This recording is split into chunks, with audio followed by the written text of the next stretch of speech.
chère maman, mes chers frères et sœurs dans le Seigneur, je vous salue. Aujourd'hui, 2 août, nous sommes devant vous pour vous présenter la parole de Dieu. Et comme nous tous, nous savions que hier, le samedi, que nous avons fêté la fête de l'indépendance pour certains pays et pas pour d'autres. Mais les pays qui ont fêté cette fête, je leur souhaite bonne chance. C'est la grâce pour eux d'avoir l'indépendance. Ça, c'est l'indépendance du monde.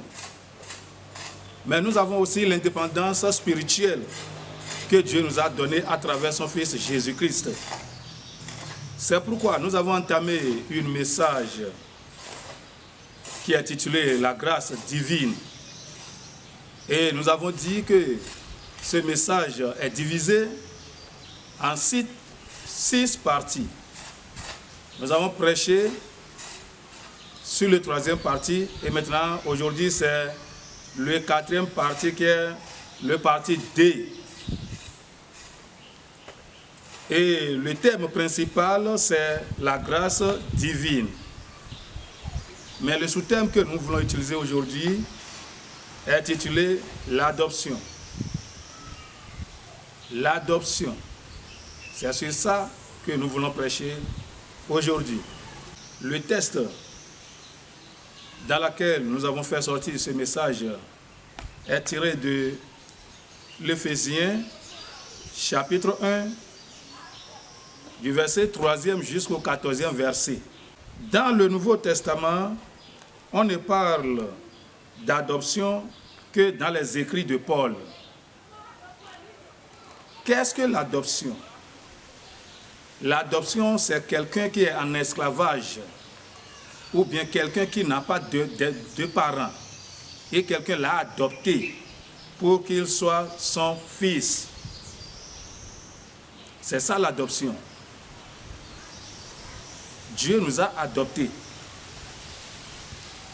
Il s'agit d'une relation qui est le fruit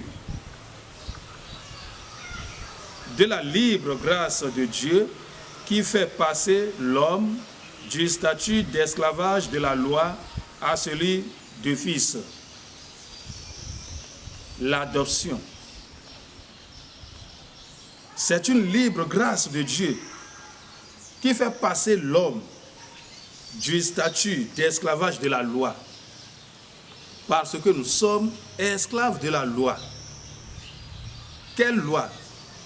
La loi de Moïse. La loi de Moïse. Nous sommes esclaves de la loi de Moïse.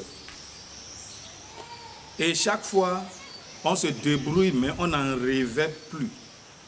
Maintenant, Dieu, dans son amour, nous a adoptés par son Fils Jésus-Christ pour que nous soyons des enfants légitimes de Dieu qui peut hériter le royaume des cieux.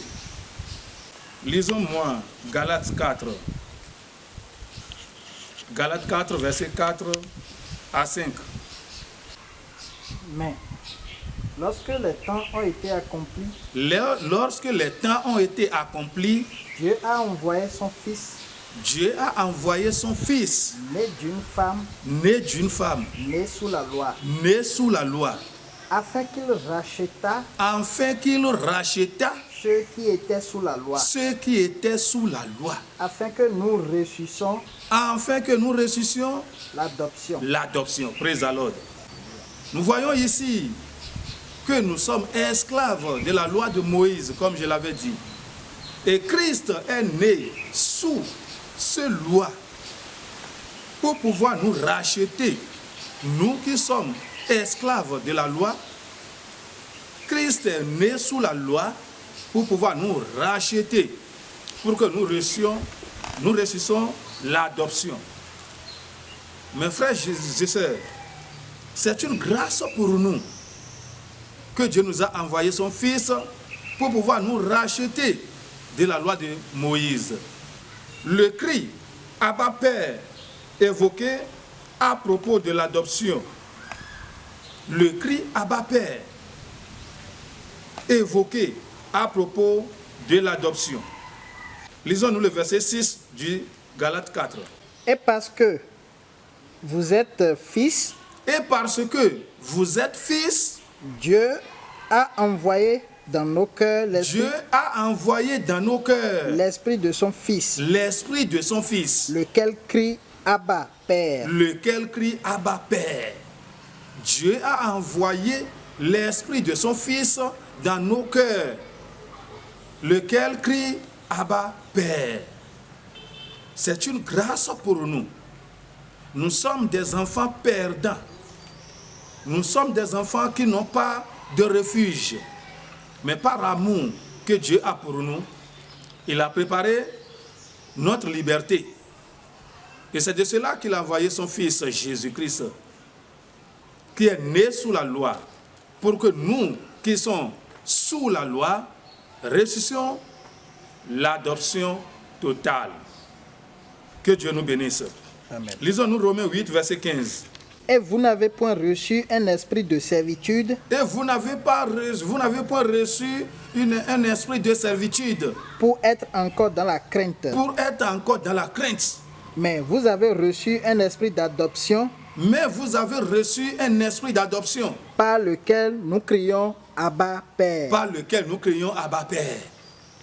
En tant que chrétiens, en tant qu'enfants de Dieu, nous n'avons pas reçu l'esprit de crainte pour avoir crainte de la vérité.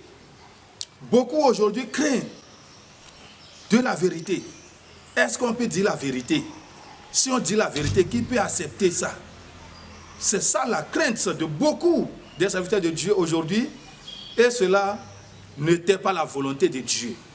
Nous devons avoir l'esprit de courage pour pouvoir dire ce que Christ est venu faire pour nous. Pour pouvoir dire l'amour, pour pouvoir expliquer l'amour que Dieu a pour nous et envoyer son Fils pour pouvoir nous sauver. Nous n'avons pas reçu l'esprit de crainte pour avoir crainte. Il faut que nous disions la vérité.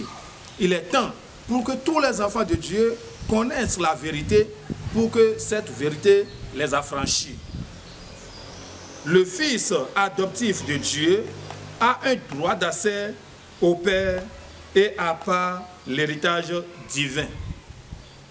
Celui qui est le Fils de Dieu, il a un droit d'accès au Père et au part l'héritage divin. Comme nous sommes devenus enfants de Dieu, nous avons droit aux héritages de l'Éternel qui est la vie éternelle. Praise the Lord. Alléluia.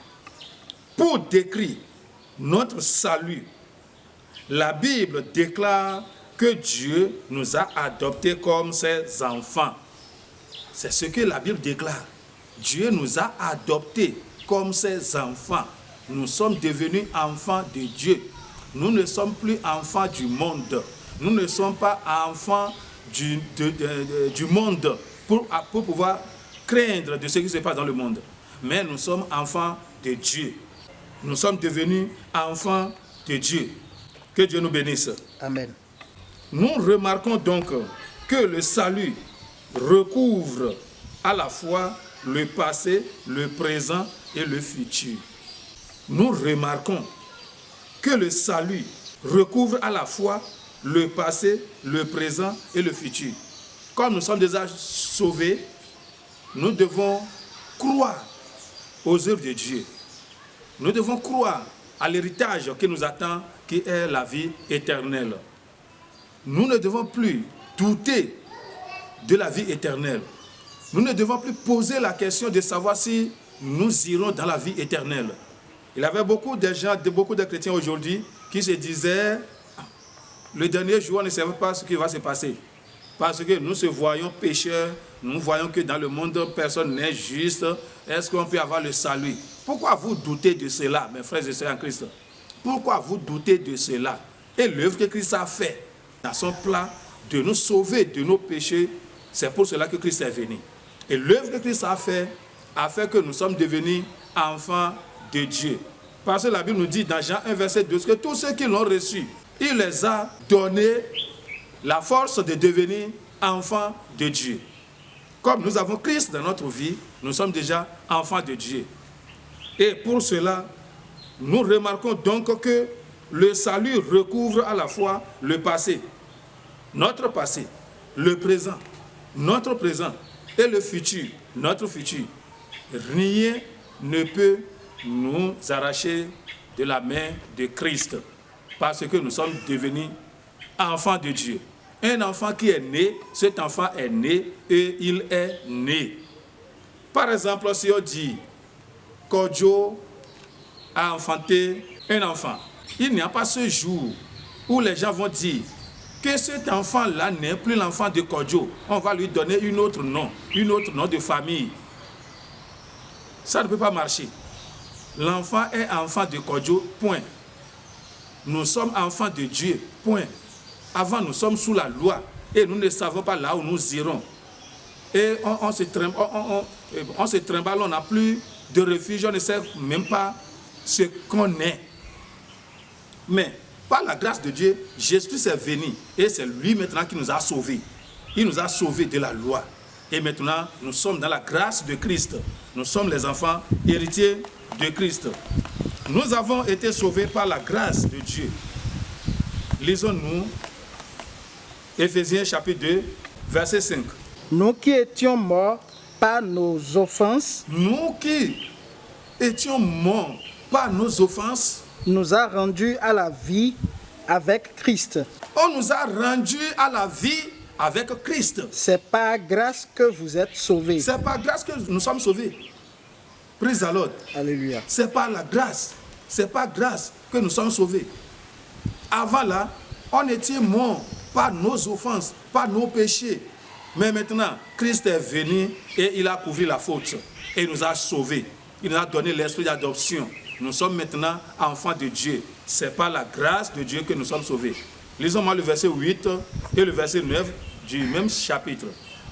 Car c'est par la grâce que vous êtes sauvés. Car c'est par la grâce que vous êtes sauvés. Par le moyen de la foi. Par le moyen de la foi. Et cela ne vient pas de vous. Cela ne vient pas de vous. C'est le don de Dieu. C'est le don de Dieu. Ce n'est point par les œuvres. Ce n'est point par les œuvres. Afin que personne ne se glorifie. Afin que personne ne se glorifie. Praise the Lord. Alléluia. Mes chers frères et sœurs en Christ, c'est par la grâce de Dieu que nous sommes sauvés.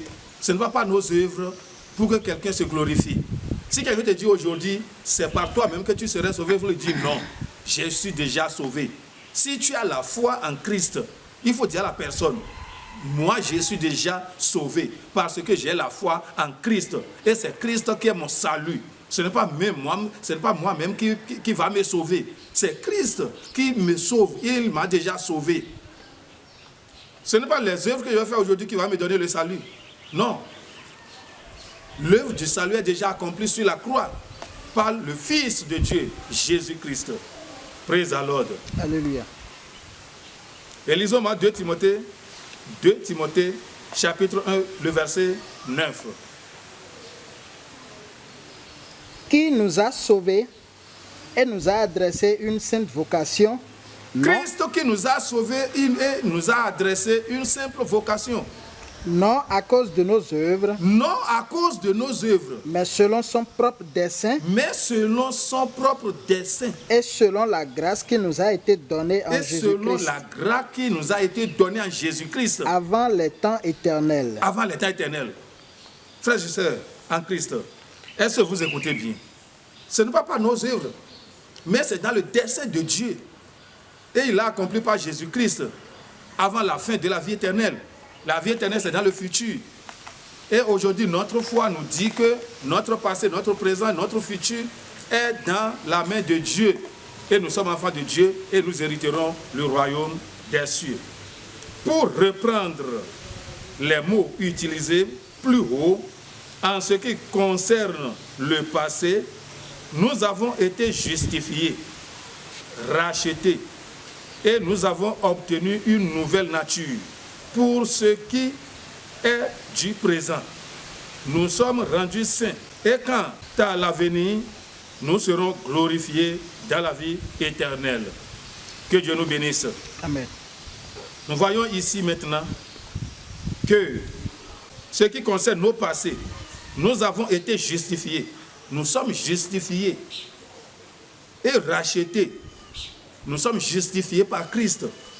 Et nous sommes rachetés par Christ. On nous justifie, on voit que nous sommes des pécheurs. Comme on voit que nous sommes des pécheurs, qu'est-ce qu'il faut faire pour ces pécheurs-là? Il faut qu'on les rachète pour qu'ils aient la vie. C'est pour cela que Christ, lui, nous a rachetés. Et nous avons obtenu une nouvelle nature. Maintenant, nous avons obtenu une nouvelle nature et nous ne sommes plus l'ancienne personne. Nous ne sommes plus l'ancienne personne, nous sommes nouveaux.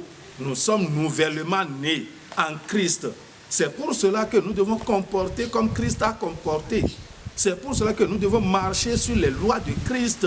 Les lois de Christ qui diffèrent des lois de Moïse. Les lois de Christ qui nous dit d'aimer Dieu de tout cœur, de toute âme et de tout corps. Et la deuxième est d'aimer son prochain comme lui-même. Quelqu'un qui dit j'aime Dieu et n'aime pas son prochain, il est menteur, il ne connaît pas Dieu. Il peut prêcher, il peut prier, les montagnes vont déplacer, il peut ressusciter les morts, mais s'il n'y a pas l'amour du prochain en lui, il ne connaît pas Dieu. C'est pourquoi Dieu dit dans Matthieu 7, le verset 21 à 23, il dit, tous ceux qui me disent Seigneur, n'entreront pas tous dans le royaume des cieux. Mais tous ceux qui font la volonté de mon Père, c'est eux qui vont rentrer dans le royaume. Et il dit ensuite, beaucoup me diront le jour-là, nous avons prophétisé, nous avons guéri les malades, nous avons fait des miracles, nous avons fait beaucoup de choses. Et moi, je vais leur dire, je ne vous connais pas, retournez-vous de moi, vous qui a de l'iniquité en vous. Qu'est-ce que cela nous dit? Nous faisons des miracles aujourd'hui. Nous faisons beaucoup de choses aujourd'hui. Mais est-ce que nous avons l'amour du prochain en nous? L'amour du prochain qui est la volonté de Dieu. Aime ton prochain comme toi-même. C'est Jésus qui a dit ça. Tu as fini de prêcher. Et maintenant, tu cours derrière tes prochains pour les tuer. Pour gâter leurs œuvres. Pour gâter ce qui est pour eux. Est-ce que c'est normal? Ce n'est pas normal. Un enfant de Dieu doit chercher le bien de son prochain. Un enfant de Dieu doit chercher le bien de son prochain. Je vais m'arrêter ici pour que les jours à venir, nous allons continuer. Nous sommes rendus saints. Dieu nous a rendus saints et nous sommes les saints de Dieu. Et cela, vous pouvez lire ça chez vous dans Jean 17, verset 17. Et quand, à l'avenir, nous serons glorifiés dans la vie éternelle. Merci Dieu, parce que Dieu nous a aimés et nous serons glorifiés dans la vie éternelle. Que Dieu bénisse sa parole. Amen.